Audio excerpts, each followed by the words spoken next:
Bonjour à tous, merci Monsieur le Directeur, Mesdames les représentantes de la métropole et de la région, Mesdames et Messieurs mes collègues. Ce qui est particulièrement intéressant avec Xavier Bonneau, c'est qu'il sort un peu des chemins convenus. Alors je commence par une petite anecdote sur laquelle on continue à échanger hier. En fait, on s'est croisés, je vais dire le chiffre, dans plus de 30 ans, au sein de l'agence Jean Nouvel, où il travaillait à cette époque-là sur la verrière de l'Opéra de Lyon. Alors, peut-être qu'il en dira quelques mots tout à l'heure, mais je pense que pour lui, c'était un souvenir assez marquant dans son parcours. Parce que Xavier, il est diplômé de l'école d'architecture de Paris-la-Villette. Il est docteur en urbanisme, doctorat qu'il a obtenu à l'Institut d'urbanisme de Paris. Il est HDR en architecture et il est professeur TPCAU à l'École nationale supérieure d'architecture de Paris-la-Villette. Et il a enseigné également l'urbanisme à l'école polytechnique. Ça, c'est pour son parcours. Et aujourd'hui, il a pris la suite de Chris Younes, qui nous fait vraiment, je voudrais encore insister sur le propos d'Alain Deré. C'est toujours un plaisir de voir tes yeux et ton sourire quand tu viens nous voir. Voilà, c'était la petite touche personnelle. Et donc, Xavier co-dirige aujourd'hui avec Stéphane Bonzani le GERFO, dont je vous rappelle l'acronyme Groupe d'études et de recherche philosophie architecture urbain, l'équipe d'accueil EA 7486 de l'ENSA Paris-la-Villette. Donc la présence de l'école d'architecture de Paris-la-Villette est assez importante dans le dispositif qui est présenté aujourd'hui par Xavier Bonneau. Mais Xavier, il est aussi architecte, donc au sein d'une agence, et il a donc une pratique au sein de l'agence Meso Studio, et avec son associé Stéphane Berthier, il réalise pas mal de programmes, des logements, des équipements, et je pense notamment à une crèche qu'il a réalisée à Limel-Brévannes, dont les caractéristiques extérieures, on va dire, avec une vecture en bambou, l'amène aussi à être dans le champ de l'expérimentation. C'est pas seulement une pratique quotidienne, mais c'est aussi l'expérimentation. Ça m'amène à vous indiquer que ces recherches actuelles sont à l'interface de l'architecture et de la philosophie, qui tendent à mettre en évidence la place centrale que joue l'architecture dans sa culture, la pensée qu'elle instaure et les innovations qu'elle propose, dans le paradigme environnemental dont vous parliez tout à l'heure, qui se structure en ce début de XXIe siècle. Et je pense que ce qui va nous intéresser, c'est la construction des liens tissés entre la pratique et la recherche. Et je voudrais ajouter un autre mot pour Xavier, qui est l'enseignement. Donc il y a ces trois mots, pratique, enseignement, recherche. Et ce que je pense qui est intéressant, être tout au long de la journée, amené par déjà le positionnement que va nous présenter Xavier Bonneau. Voilà, donc Xavier, si tu veux bien nous rejoindre. Merci. Bonjour à tous. En écoutant la présentation, je doute beaucoup parce que quand on fait plein de choses et qu'on est un peu hybride, est-ce qu'on ne fait pas tout mal? Enfin, c'est des questions qu'on se pose vraiment. Enfin, voilà. Alors, merci beaucoup pour cette invitation, Élodie. Je vais faire quelque chose qui est plutôt très basique, c'est-à-dire que je vais vous présenter deux projets de PFE sur un travail qu'on mène avec un collègue, Éric Daniel Lacombe, sur urbanité et risques naturels, où on essaye d'engager ce que j'appelle à la fois de la recherche par le projet et du projet par la recherche. On fait ça sur 2 semestres. Voilà. Et puis après, je vais vous présenter 3 travaux de doctorants que j'encadre, qui, on pourrait dire, sortent un peu des sentiers battus d'une construction, on pourrait dire, académique traditionnelle, et qui peut-être permettent à des architectes d'approfondir des compétences spécifiques de l'architecture dans le cadre de leur doctorat. Le doctorat en architecture, il existe maintenant. Il est acquis. Je pense que toutes les écoles doctorales ont fait ce travail, mais ça n'a pas été un travail simple. Chris Younes est là et on en parlait. Et tu avais été à l'initiative à Paris 8 de la reconnaissance ou de la possibilité que soit inscrit dans les écoles doctorales un doctorat en architecture.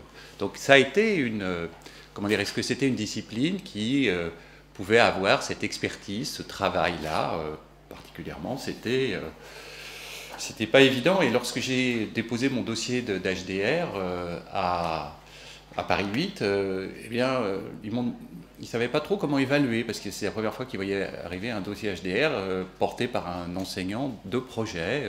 Puis j'avais mis le dossier de l'agence, alors ça c'était un peu compliqué, mais je voulais, comment dire, essayer de regrouper tout ça à l'occasion de la HDR. Et ils me disent, on ne sait pas trop comment évaluer ça. Et alors on l'a été obligé... Je leur ai donné un petit document qu'on avait travaillé sur comment évaluer un HDR en architecture. Donc voilà, les choses avancent au fil comme ça des années. Et ce que je veux dire, c'est que... alors, il y a maintenant une reconnaissance d'un doctorat en architecture. Historiquement, les doctorats en architecture, ils ont été encadrés par des enseignants, professeurs des écoles d'architecture qui sont d'autres disciplines que celles du projet, parce qu'ils avaient fait le parcours académique traditionnel et qu'ils avaient la HDR. Donc ça a amené une connotation particulière de ces doctorats en architecture, dont on peut dire qu'ils étaient des doctorats sur l'architecture ou des doctorats à propos de l'architecture. Mais arrivant, on est un certain nombre, comme enseignants de deux projets avec une HDR, on se pose la question de peut-être approfondir quelques spécificités, des compétences, des connaissances d'invention en architecture qui pourraient être déployées, approfondies, dans le cadre des doctorats, que le troisième cycle des écoles d'architecture puisse finalement être la poursuite de ce qui se fait dans les premiers et dans les deuxièmes cycles, qui est l'apprentissage aussi des compétences en vue d'un métier ou d'une activité autour du design, de la construction. Alors voilà, j'ai une diapositive, ah oui, il faut que je suis un peu, voilà. Il y a une diapositive que je voudrais présenter sur l'adossement à la philosophie, parce que, comment dire, moi j'ai fait un doctorat, comme était présenté, avec Thierry Pacaud, qui était philosophe. J'ai toujours fait mes diplômes universitaires encadrés par des philosophes, Jean-Paul Dolé, qui était philosophe à la tête. J'ai eu l'impression d'avoir fait un doctorat à cloche-pied avec Thierry Pacaud. C'est-à-dire que j'ai pas, enfin, pour lui, je dirais que Thierry Pacaud, il était surdéveloppé du concept et un peu inhibé du percept. Enfin, c'est-à-dire que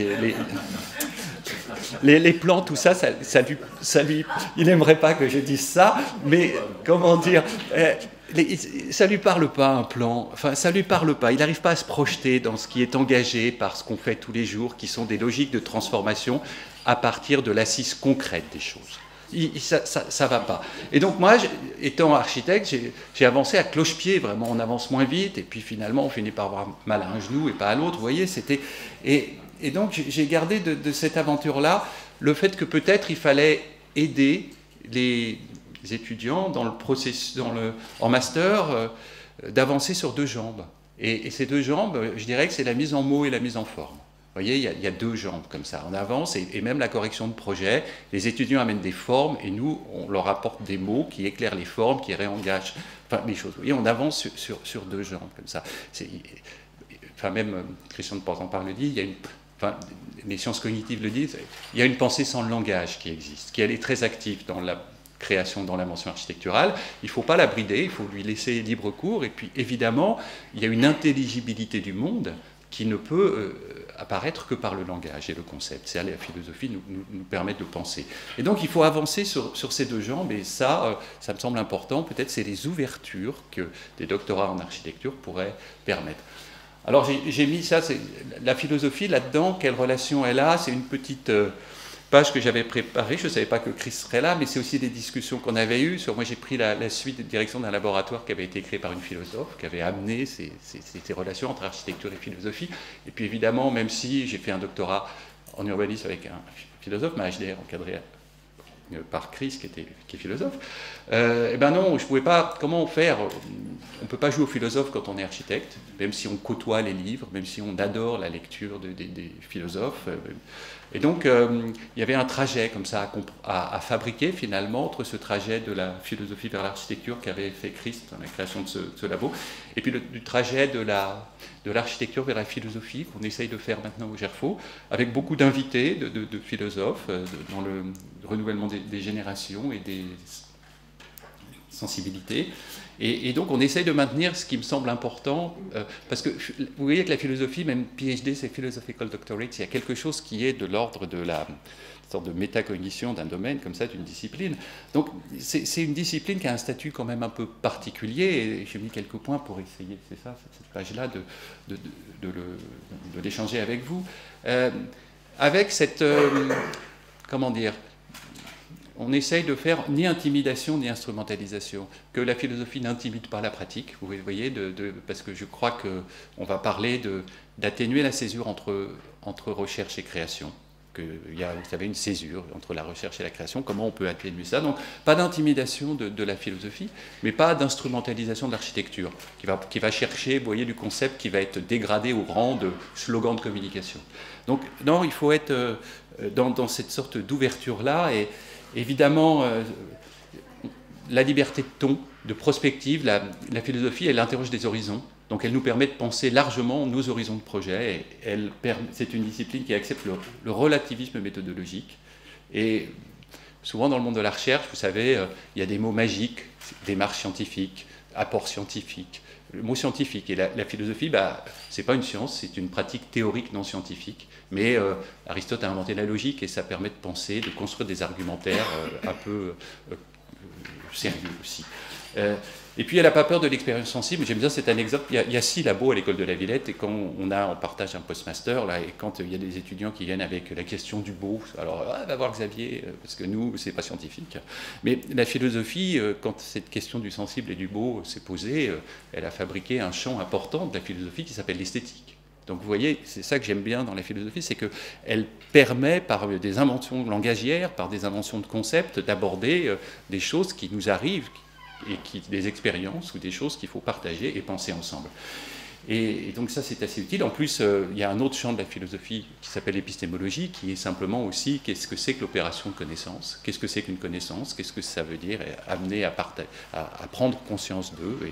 Et on voit bien combien tout ça, c'est vraiment utile dans le processus d'apprentissage et aussi dans le processus de transmission de ces apprentissages et dans la pédagogie. Et puis, la philosophie, à l'heure où on pense qu'il faut être équipé et outillé de tout, elle nous permet de penser par nous-mêmes, de penser par soi-même, de penser par la discussion, de penser par l'énoncé. Donc voilà, autour de tout ça, ça veut dire que je ne vais plus parler de philosophie maintenant, mais je voulais malgré tout vous donner cette sorte de background, cette sorte de point d'où je parle aussi. Alors, les images sont un peu plus lourdes, elles mettent du temps à passer. On a un groupe de projets. Alors ça, c'est un projet à Montréal, et puis il y en a un autre qui se trouve dans la mer des Wadden, au nord de l'Allemagne. On a un groupe de projets qui s'appelle Urbanité Risque Naturel. Les étudiants, ils arrivent, on n'est pas d'accord sur la semestrialisation stricte, parce qu'on pense qu'il n'y a pas de raison qu'on impose aux étudiants de faire des mémoires en 2 semaines, voire 3 semaines, à la Villette, l'école où je suis, 3 semestres pour faire le mémoire. Et par contre, nous, on nous oblige à développer une question de projet en plus d'un semestre. Donc ça semble assez incohérent, parce que vous voyez bien qu'on peut aussi approfondir les choses. Et de toute manière, dans la vie réelle, en général, un projet, on y revient plus que sur 3-4 mois qui durent un semestre. Vous savez, on a le temps d'échange, de développement, d'apprentissage. Alors, ça s'appelle construire l'urbanité dans les zones soumises au risque naturel. C'est un peu soit une adaptation au changement climatique, soit des changements de paradigme qu'il y a sur le fait qu'il va falloir vivre autrement, avec peut-être moins de sol dans certaines zones, et puis de retoucher terre, très simplement. C'est vrai que, vous savez, Bruno Latour a écrit ce bouquin « Où atterrir ». Ce que j'aime bien dire, c'est que dans ce groupe de projet, on essaie de voir comment atterrir. C'est-à-dire là où ça cogne un peu vraiment fort, et donc on a classé les thématiques en fonction des éléments, eau, air, terre, et on pourrait y rajouter de plus en plus le feu quand on voit ce qui se passe en Australie. Alors, mais donc là, très simplement, il y a une grande autoroute qui traverse Montréal, la transcanadienne, et puis quand on voit la cartographie thermique, on voit qu'il ne fait pas forcément plus froid autour de l'autoroute, on le sait bien, hein, ça c'est assez évident, et le projet c'est d'essayer de se dire comment cette mutation de l'infrastructure à terme, puisque quand même on peut éviter de circuler autant, puis il y a des possibilités de faire passer le transit, mais pas la circulation locale qui peut elle diminuer, on peut imaginer un processus de régénération. Alors, il faut que je change sur les deux en même temps, c'est un peu plus compliqué. Oui, ce qu'on essaye de faire, c'est que l'enquête est préalable. C'est-à-dire que pendant un semestre, on fait travailler vraiment les étudiants à partir de ces dossiers de thématiques. L'enquête, je pense qu'entre la recherche et le projet, il y a quelque chose en commun, c'est la capacité d'enquête, de mener des enquêtes multidimensionnelles, multiscalaires, multithématiques. Et donc, les étudiants, voilà, une description et une objectivation rigoureuse des faits et des situations à la base de toute activité de conception. John Dewey avait travaillé sur cette question-là. Et ça, ça nous permet vraiment de...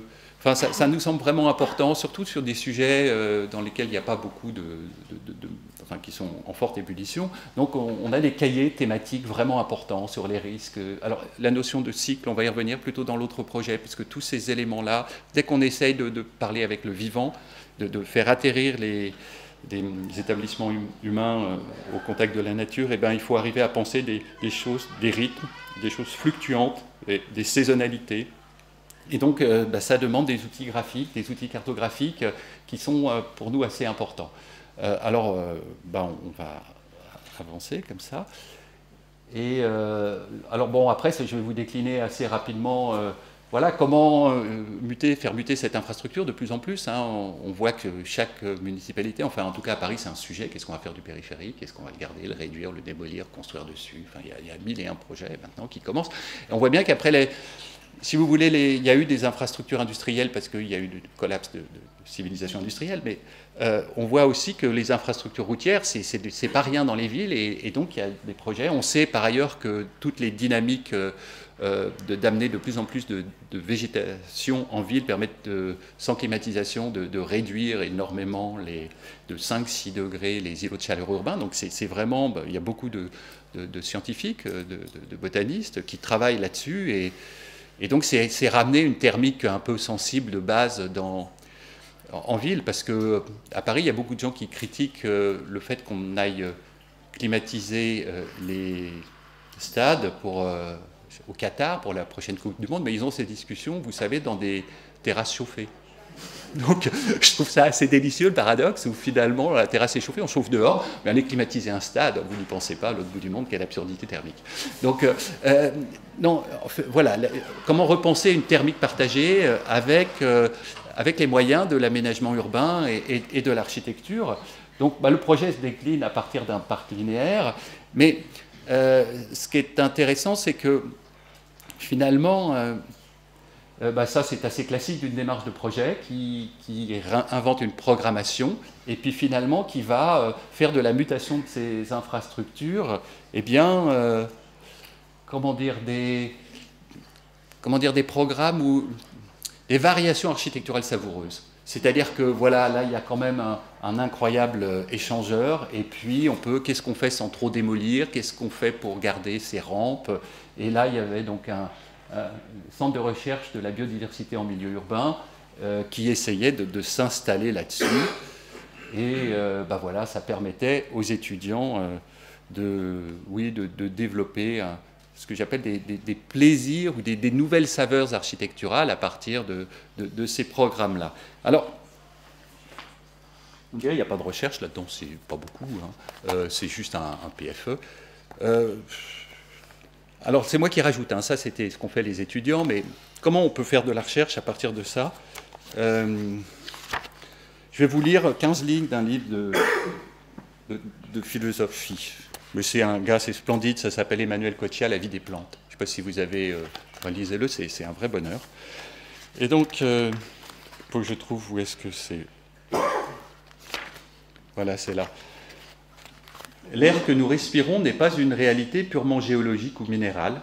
elle n'est pas simplement là, elle n'est pas un effet de la Terre en tant que telle, mais bien le souffle d'autres vivants. Il est un sous-produit de la vie des autres. Dans le souffle, le premier, le plus banal et inconscient acte de vie pour une immense quantité d'organismes, nous dépendons de la vie des autres. Mais surtout, la vie d'autrui et ses manifestations sont la réalité elle-même, le corps et la matière de ce que nous appelons monde ou milieu. Le monde est, déjà, une première forme de cannibalisme. Nous nous nourrissons quotidiennement de l'excrétion gazeuse des végétaux. Nous ne pouvons que vivre de la vie des autres. Voilà, donc vous voyez bien que cette obligation d'entremêlement entre les végétaux et les animaux et nous, il faut la penser, et évidemment, on voit bien qu'on est complètement en dehors d'un fonctionnalisme qui a été, la manière intellectuelle qui a structuré l'activité de l'urbanisme. Depuis Le Corbusier, on pense les choses de manière séparée, et puis ça fabrique, on pense l'optimisation du déplacement à partir de la voiture, mais on oublie bien sûr l'embouteillage et le CO2 dans l'atmosphère. Donc aujourd'hui, il faut repenser tout ça transversalement, et on voit bien que si on suit le fil de l'air que l'on respire, eh bien on voit que ce métabolisme de l'air, il traverse tous les vivants, et on voit ces interdépendances incroyables qu'il y a entre les arbres qui produisent notre oxygène, très simplement. Et donc, voilà, c'est encore une interdépendance, comme il y a une interdépendance avec la biodiversité. Donc, on voit qu'on fait un projet, mais ça peut, vous voyez, être développé encore ou étendu à partir de la manière dont on viendrait reposer des questions théoriques à une activité de projet. Mais les étudiants n'ont pas abordé ça, c'est, juste une petit supplément comme ça de réflexion entre recherche et projet que je voulais vous proposer. Alors, ouais, on va avancer. Alors, ça, c'est dans la mer des Baleines. À la Villette, on a des étudiants, on a un bon tiers d'étudiants qui sont des étudiants ingénieurs. Et là, on avait un groupe de deux ingénieurs architectes.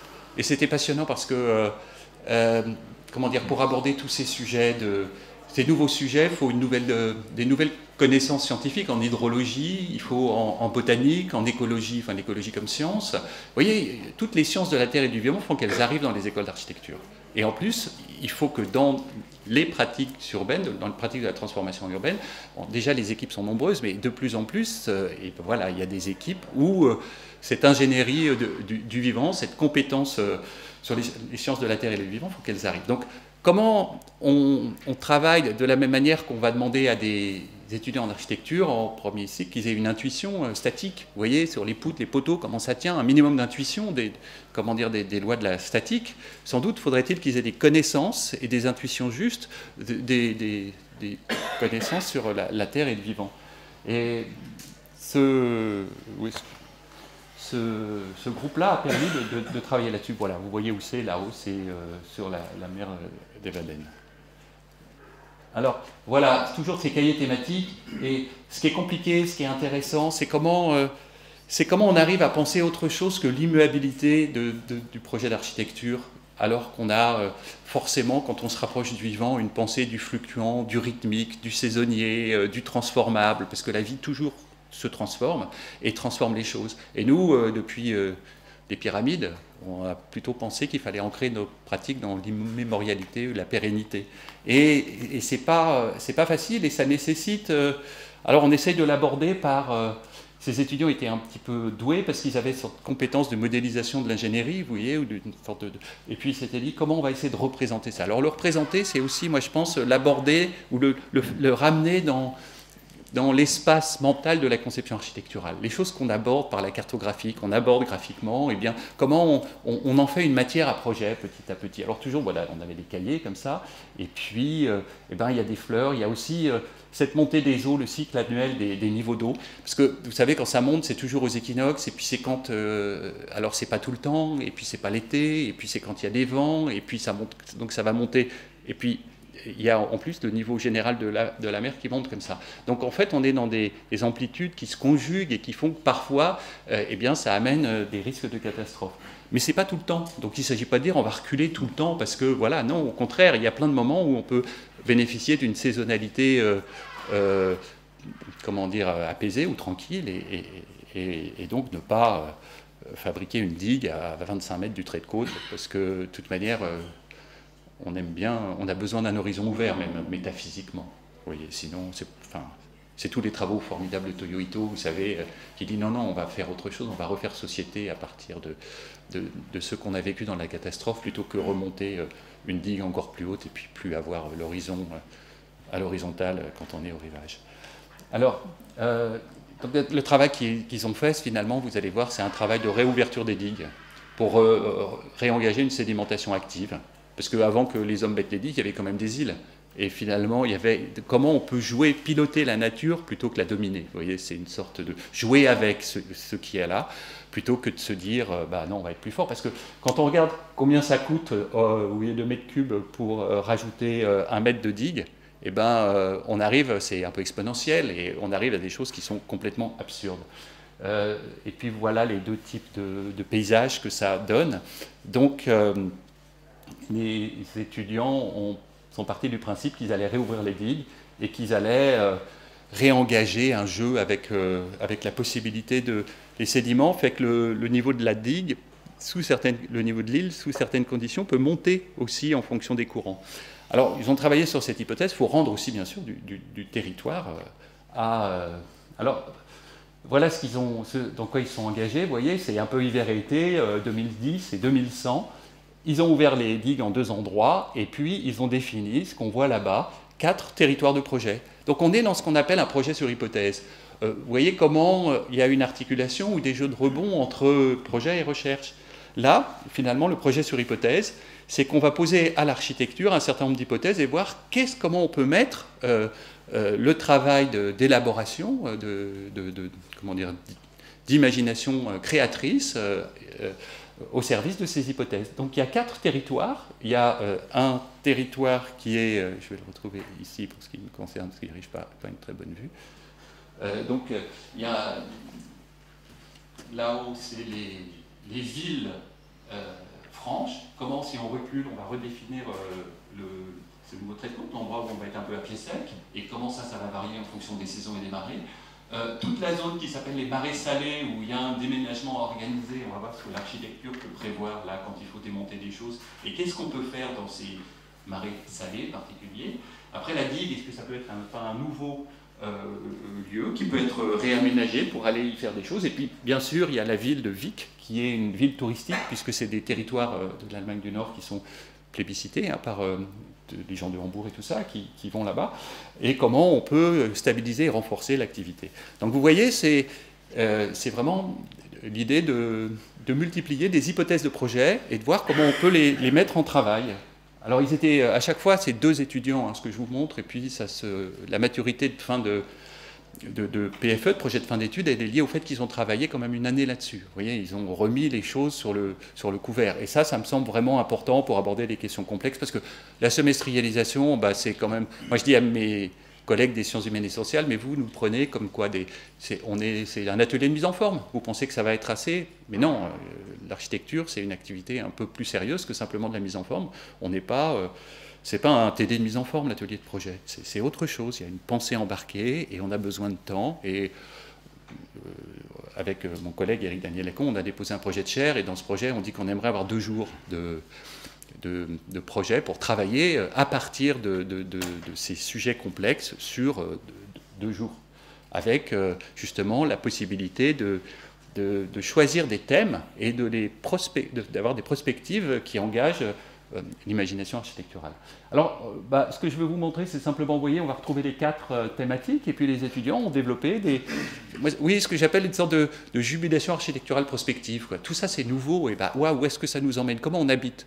Est-ce qu'il y a des nouvelles poétiques, des nouvelles manières de s'installer, et en plus de nouvelles relations à la nature, parce que tous ces risques, on peut les voir aussi en se disant, ça cogne fort, mais c'est la nature qui se rappelle à nous, c'est les éléments. Et cette proximité-là, finalement, il va falloir la domestiquer à nouveau, il va falloir fabriquer ses limites. Et il y a des territoires de projets qui sont des lignes qui refluent selon les saisons et qui organisent la montée progressive. avec toujours qu'est-ce qu'on peut faire avec 10 cm d'eau et qu'est-ce qu'il faut faire comment on peut penser une maison quand il va y avoir 1,80 m d'eau, si c'est carrelé, s'il y a des crochets, si on peut monter les meubles à l'étage. Vous voyez, c'est pas dramatique. Si c'est comme ça, eh ben on peut simplement le penser et l'organiser, pourquoi pas. Et parce que les gens, ils n'auront pas envie beaucoup de déménager en plus. Donc, voilà. Après, il y a d'autres. On va rapidement regarder les 4 là. Pardon, il faut que je bouge. C'est cette partie des marais salés, il faut organiser le démontage. Alors là, les étudiants s'étaient dit, bah oui, ok, démontage, ressources, petit kit, et qu'est-ce qu'on peut faire pour... ok, il y avait des fermes, mais il n'y a plus de fermes, mais on peut organiser des plateformes de camping, on peut y faire des observatoires à oiseaux, enfin bref, on peut imaginer plein de choses pour que le... Vous voyez, voilà, on ne va pas mettre tout au déchet, mais on va réactiver un autre imaginaire de ce territoire, une autre relation au territoire. Et les choses changent, mais bon, ça a toujours changé, et l'architecture est là pour donner de la saveur à ce que ce nouveau nous apporte, finalement.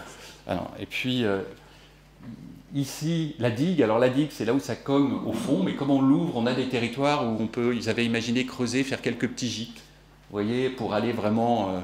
y passer au milieu des vagues, quelques lieux particuliers. Et puis, ce dernier point qui était Vic, non, il faut quand même que ça continue à vivre. C'est un port assez important. Et là, il y a 2 thèmes architecturaux qui sont importants, qui sont le grenier et le marché. Qui sont il faut, malgré tout, que... Un peu à la Vauban, il y a des moments donnés, il faut reculer, puis d'autres, il faut résister. Et donc, comment on fabrique une citadelle pour mettre à l'abri, en autonomie, ce que la ville, l'île, ce dont elle peut avoir besoin. Et donc, c'était aussi l'occasion de... Voilà. Alors là, on va faire pareil. Une autre petite lecture. Parce que en quoi ça engage une réflexion. L'homme et la terre, Éric Ardel, c'est un géographe qui a, comment dire, il est rangé dans ce qu'on appelle la catégorie de la géographie existentielle. Alors voilà, c'est les nouveaux rapports à la terre dont on parle beaucoup en ce moment, mais ça date des années 50, et il écrit ceci. Alors, la géométrie opère sur un espace abstrait, vide de tout contenu, disponible pour toutes les combinaisons. L'espace géographique a un horizon, un modelé, de la couleur, de la densité. Il est solide, liquide ou aérien, large ou étroit. Il limite et il résiste. La géographie est, selon l'étymologie, la description de la Terre. Plus rigoureusement, le terme grec suggère que la Terre est une écriture à déchiffrer. Que le dessin du rivage, les découpures de la montagne, les sinuosités des fleuves forment les signes de cette écriture. La reconnaissance géographique a pour objet de mettre en clair ces signes, ce que la Terre révèle à l'homme sur sa condition humaine et son destin. Ce n'est pas d'abord un atlas ouvert devant ses yeux, c'est un appel qui monte du sol, de l'onde ou de la forêt, une chance ou un refus, une puissance ou une présence. Voilà, donc on voit bien que lorsque les éléments qui sont les puissances de la nature terrestre viennent, frapper à la porte des établissements humains, eh bien, ça peut être l'occasion de nouvelles écritures géographiques et architecturales. Et donc, voilà aussi des pistes de recherche et qui sont, qu'on va initier, si jamais on a un peu de financement du ministère, dans cette chaire où on a rajouté nouvelles urbanités et risques naturels, des abris ouverts, parce que vous comprenez bien qu'il y a une politique de sécurisation qui veut peut-être fermer les choses, un peu comme la thermique a fait des bouteilles thermos. Vous voyez, là, l'environnemental va fabriquer des prisons comme ça habitées, et puis l'horizon de la nature va devenir trop dangereux. Non, il faut penser des abris ouverts, il faut penser le partage avec ces territoires, même s'ils sont parfois menaçants. Alors, il y a des pages de web qui arrivent là-dessus. Mais... donc, on va avancer. Où est-ce que j'en suis au temps? La moitié? Ah merde. Bon, j'accélère alors. On va. Juste, prenons le temps. Non, mais mais j'accélère parce qu'en plus là c'était les 2 PFE, mais rapidement alors 3 projets de doctorat qui sont menés par... donc Nafissé Moussavian, c'est une étudiante qui avait suivi le travail sur le PFE des risques il y a quelques années et qui... voilà, sa thèse s'appelle l'espace entre, porosité des limites, possibilité de coexistence, des explorations à partir de potentiel des villages étagés de Palagan et Awiwan, Kurdistan et Iran. Bon, elle m'a dit, Xavier, j'aimerais t'emmener, mais on ne va pas en Iran en ce moment, mais pour aller visiter ces villages. Mais bref, voilà, dans cette thèse, elle essaye de dépasser la perception linéaire et bidimensionnelle de limite en tant que ligne qui sépare, à dynamiser ce concept architectural, lui confier une qualité spatiale temporaire à partir de l'idée d'espace entre. Alors, c'est un peu foisonnant son travail, mais moi je suis assez permissif sur le foisonnement quand je trouve que les étudiants comment dire, produisent et présentent leur travail dans des colloques à droite à gauche. Il y a une sorte de reconnaissance par le milieu quand ils font le travail qui fait qu'on, pendant 2-3 ans, on voit ce qu'ils font, puis après, petit à petit, on stabilise. Alors, il y a 6-7 thématiques, vous voyez, qui sont... elle a commencé par un travail de photo-narration, qui est aussi de la photo-interprétation. Donc elle a été, parce que finalement, connaissant bien ces villages, elle voit qu'il y avait une intensité sociale et une richesse morphologique qui était incroyable. Et donc comment on attrape ça? Comment on en apprend de cela? Et vous voyez, donc elle a eu besoin d'aller à la recherche d'une grande diversité d'outils, de méthodes d'enquête. Et donc voilà, la photo-narration, alors elle avait une quinzaine comme ça de travail sur l'eau, sur les... sociabilité de micro-voisinage, etc. Après, elle a fait un travail de modélisation sur la richesse tridimensionnelle de certains secteurs. Voilà, donc ça, c'est des petites axonaux qu'elle a dessinés sur des lieux emblématiques qui sont... Bon, alors, ça me faisait penser... son travail, d'une certaine manière. Je ne sais pas si certains connaissent Albert Laprade, un architecte qui, avant-guerre, avait été se balader dans la France rurale et avait fait des carnets de toute la richesse des villes et villages de la France rurale. Et donc, comment on documente tout ça voilà. Après, elle a fait un autre travail qu'elle appelle Pause-Passage, où eh ben, elle rentre encore plus dans le détail sur des micro-lieux. Alors... voilà, comment tout ça, ça se déploie pour le moment de façon très descriptive, hein, simplement, mais c'est assez, comment dire, comment garder le vivant de ces situations au maximum. Vous comprenez, ces villages étagés, il y a une intensité de la vie sociale qui est assez remarquable. Donc voilà, comment se nourrir de tout cela, vous voyez, en essayant de voir comment c'est fabriqué, constitué, en jouant alors sur ce mélange de croquis, de dessins, d'interprétations, de photos. On est dans des outils avec lesquels aussi on élargit sa capacité à projeter en architecture. Et moi, je trouve ça plutôt intéressant qu'elle poursuive ses investigations. Donc on continue. Après, bon, ça, elle a travaillé à un moment donné, parce qu'il y a une petite commande, sur essayer de modéliser tout ça en informatique, parce que son mari fait une thèse dans ce domaine-là, mais moi, je n'ai pas réussi à la suivre là-dedans, donc on va avancer. Et puis alors, elle a inventé un jeu. Elle a inventé un jeu avec des petits aimants. Elle a un jeu morphologique, vous voyez, où comment on pourrait essayer d'assembler le balcon, l'escalier, la terrasse, le passage, le petit pont, la façade ouverte. Bon. Et elle a imaginé un dispositif de jeu qu'elle a été présenté dans différents colloques. Et puis, alors, un jour, elle est arrivée en nous disant « Mais moi, je veux travailler avec la rêverie. Donc, comment, finalement, tous ces territoires-là, je fais des coupes oniriques. » Bon, alors, c'est un peu... je dis, pourquoi pas? Pourquoi pas? Parce qu'on n'est quand même pas loin de l'activité de projet là-dedans.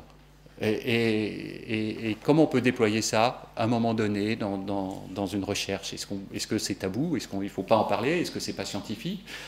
Donc, elle en a fait une quinzaine comme ça. Et bon, alors... Voilà, ça, c'est toutes les présentations qu'elle a faites, qu'elle cartographie en fonction de ces différentes thématiques. Donc, vous voyez, on avance en faisant, c'est-à-dire que, eh bien, elle a été, voilà, la validation par les pairs, c'est un peu ça le milieu de la recherche. vous allez présenter ce que vous faites à d'autres, et puis ils vous disent mais ça va pas du tout, vous n'y pensez pas, ou si on travaille ensemble là-dessus, ou ça je suis d'accord et là je ne suis pas. Donc, eh bien, quel que soit le... Enfin, il n'y a pas une scientificité a priori qui ferait que non, on va présenter de la recherche, c'est-à-dire on prend un petit risque à chaque fois. Et donc, avançons comme cela. Donc, ça c'est... Mais, comment dire, on va voir qu'il y a besoin d'une sorte de cartographie, il y a besoin d'un effet de dézoom pour savoir un peu comment on peut organiser les différents fragments de la recherche qu'on est en train d'initier. Et donc là, elle a fait une autre cartographie qui est plutôt... est-ce qu'il y aurait des références un peu intellectuelles, des références livresques, des références en termes disciplinaires qui pourraient permettre de comprendre ce qui lui arrive? Voilà, donc... pour le moment, on va s'en tenir là. Je vous présente assez simplement son travail, qu'est-ce qu'elle a fait et comment elle essaye d'aller à une enquête sur l'espace entre. Nafissé, donc, c'est quelqu'un qui autofinance sa thèse, mais avec de l'argent familial. Elle est partie habiter à Lille parce que ça coûtait moins cher qu'habiter à Paris, puis que son mari, qui vient de finir son doctorat, il est plutôt sur un labo à Lille. Voilà, donc c'est aussi pour vous donner le cadre un peu comment ça se fabrique réellement. Chantal Dugave, maintenant, c'est une artiste, architecte qui enseigne, elle est maître de conférence à Lyon dans le champ ATR, Art et Technique de Représentation. Donc c'est un autre type de doctorat qui s'appelle l'école du fer en architecture, la place de l'architecte artiste. Elle revendique ce statut d'architecte artiste.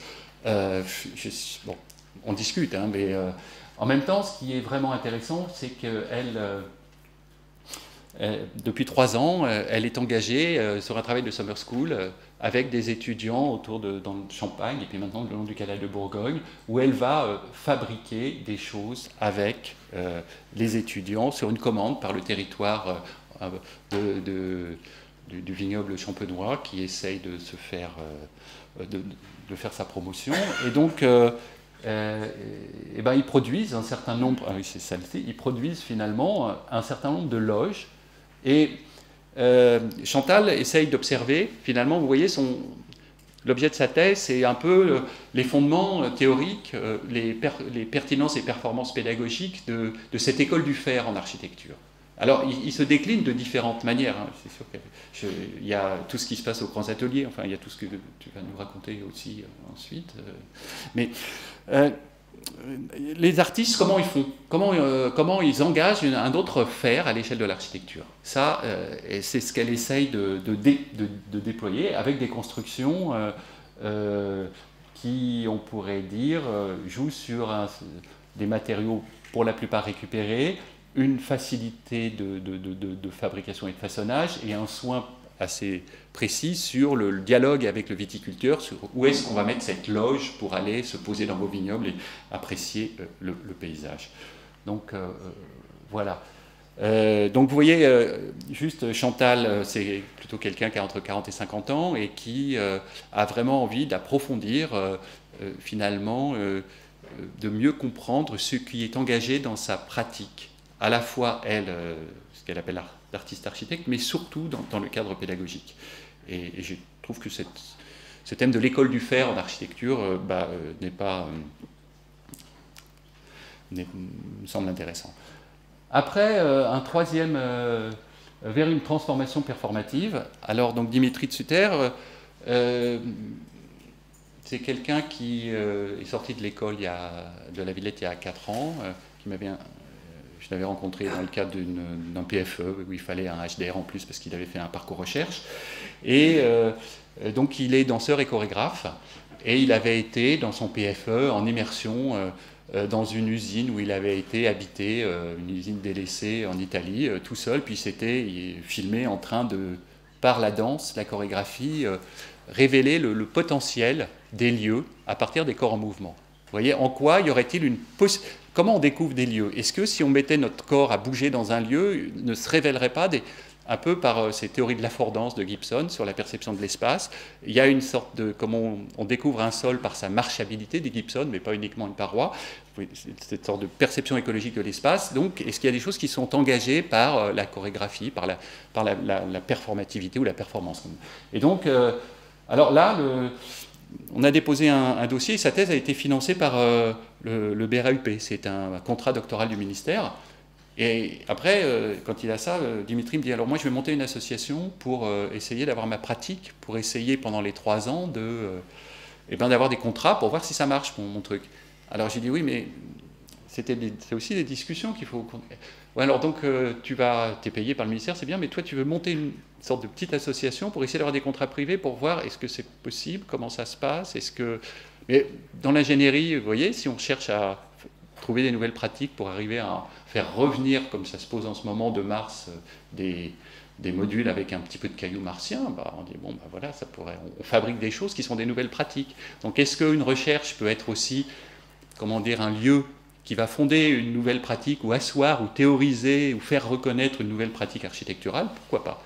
Alors, voilà, il est en codirection avec Éric Lecoguec, et ça, je suis ravi de cette codirection. Éric Lecoguec, c'est quelqu'un qui vient de Montréal et qui a écrit beaucoup sur la recherche-création, qui a écrit déjà, théorisé un certain nombre de choses, donc ça aide aussi à avoir cette sorte de repérage un peu global de qu'est-ce qui se fait quand on est engagé dans des choses comme ça. Donc, vous voyez, le développement de nouveaux outils d'action pour amorcer les processus de projet par la transformation urbaine, recharger les pratiques de conception par une approche somatique. Et c'est vrai que dans la tradition un peu phénoménologique qu'il y a au laboratoire Gerfaut, ça nous intéresse bien de voir qu'est-ce qui est engagé du corps par ce type de pratique dans ses relations avec l'environnement construit. Et donc, voilà, donc il y a un certain nombre de thématiques.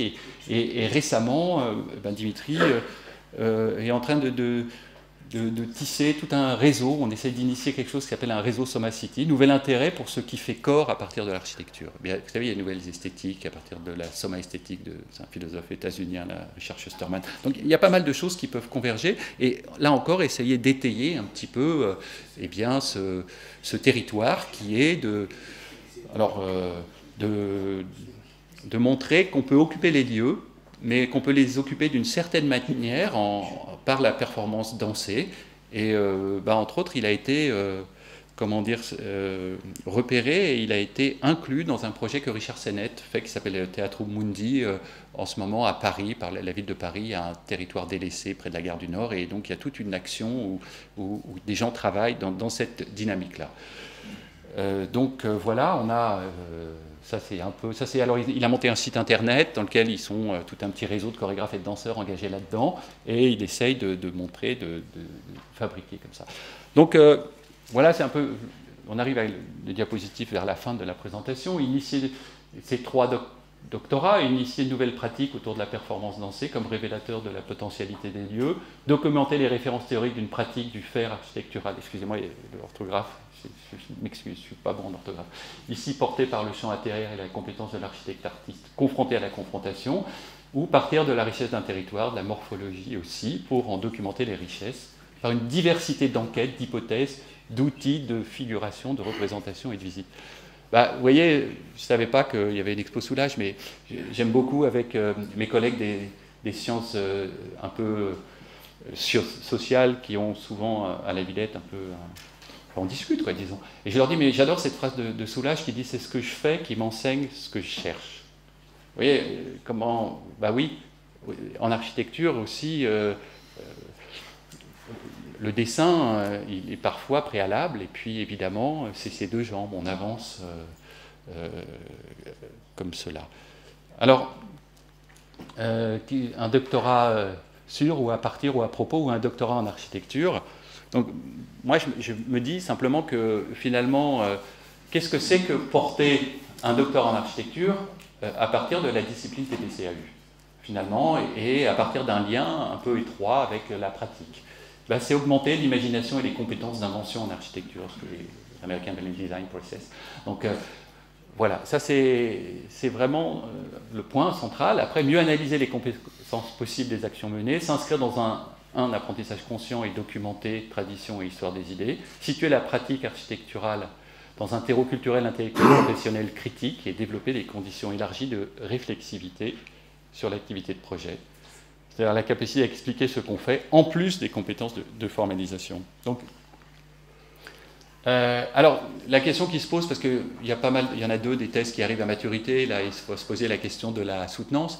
Alors ils sont un peu tous, on va faire des expos, on va faire des vidéos, attention. Donc il y aura forcément un document écrit. Moi, je crois à la rigueur, comment dire, à la lenteur et à l'exercice de solitude et de concentration de l'écriture. Je crois qu'il va falloir qu'il y ait au moins 150-200 pages écrites, parce que il y a dans les mondes anglo-saxons des choses qui me semblent un peu trop légères, et puis, comment dire, moi, le parcours que j'ai fait, je pense qu'il y a aussi des idées qui se posent à plat et qui se mâchouillent lorsqu'on est seul, qu'on a coupé tous les réseaux sociaux et qu'on essaye simplement d'écrire, de se clarifier d'une certaine manière. Et donc il y aura, évidemment, je vais insister là-dessus, et c'est beaucoup plus difficile pour Nafissé, parce que toutes les présentations qu'elle a faites, elle les a faites en anglais, dans un réseau dans lequel on est avec Chris, qui s'appelle ARENA, qui est Research Network, un réseau européen qui permet 2 fois par an aux enseignants des écoles d'architecture, de certaines écoles, de se rencontrer sur ces questions de Research by Design. Mais non, donc elle, sa langue maternelle c'est le persan, elle essaie d'écrire en français, vous voyez, l'école doctorale lui a autorisé à éventuellement écrire en anglais son doctorat. Moi je dis ça me va, aucun problème. Elle a décidé d'écrire en français, et je pense qu'elle a... Je fais vite là. J'ai une diapo qui reste encore. Et puis alors on va réfléchir sur des formats d'exposition, parce que moi j'ai été assez... Enfin, comment dire, ça fait réfléchir de voir des expositions, vous savez, Virilio qui avait fait avec Raymond Depardon, Terre Natale, ou Bernie Krause, le Grand Orchestre des Animaux. Il y a eu des expositions vraiment incroyables à la Fondation Cartier qui entremêlent différents niveaux de connaissances, différents niveaux de savoir, et je pense que l'architecture est au carrefour de ces manières de percevoir et d'énoncer le monde et de le représenter. Donc voilà, plusieurs types, juste pour... un petit tableau pour essayer, vous voyez, il y a toujours, on plonge dedans, puis après il y a un moment de dézoom pour essayer de se repérer. Ça c'est Van den Maren, c'est un pédagogue qui a réfléchi sur les 5 savoirs. Vous savez, voilà, d'un côté le savoir scientifique, d'un côté le savoir pratique, et puis au milieu le savoir stratégique. Le projet donc il y a un savoir appliqué qui viendrait du savoir scientifique, et ce qu'il appelle un savoir praxis, qui serait une sorte de réflexion, de théorisation du savoir pratique. Donc voilà, c'est aussi des éléments de repérage pour essayer de comprendre ce que l'on fait. Et puis la dernière diapositive, voilà, je vais vous la lire, c'est quoi la méthode? Alors, mes collègues me demandaient, mais c'est quoi la méthode de projet, quoi? Et alors, voilà, moi j'adore les livres d'aventuriers, et quand j'étais adolescent, je suis tombé sur ce bouquin de Bernard Moitessier, je le relis régulièrement quand j'en ressens le besoin. Et il n'y avait pas, il dit, il n'y avait pas de compas sur les jonques du golfe de Siam, et je ne voulais pas qu'on l'utilise pendant mes croisières écoles en Méditerranée. Au lieu de prendre le cap 110 de Porquerolles à Calvi, mes équipiers devaient barrer en gardant la houle de Mistral très légèrement sur le tribord de l'arrière. La nuit, c'était l'étoile polaire, à une petite main sur l'arrière du travers bâbord, et s'il n'y avait ni houle précise, ni étoile, il fallait se débrouiller avec ce que l'on avait. Je le voulais ainsi, car se concentrer sur une aiguille aimantée empêche de participer à l'univers réel, visible et invisible, où se meut un voilier. Donc, la recherche, c'est aussi un peu ça, le monde est ouvert, il est indéchiffrable, et si on ne pense pas qu'il est indéchiffrable, il y a des territoires d'invention et de partage qui sont plus limités. Voilà, merci de votre attention.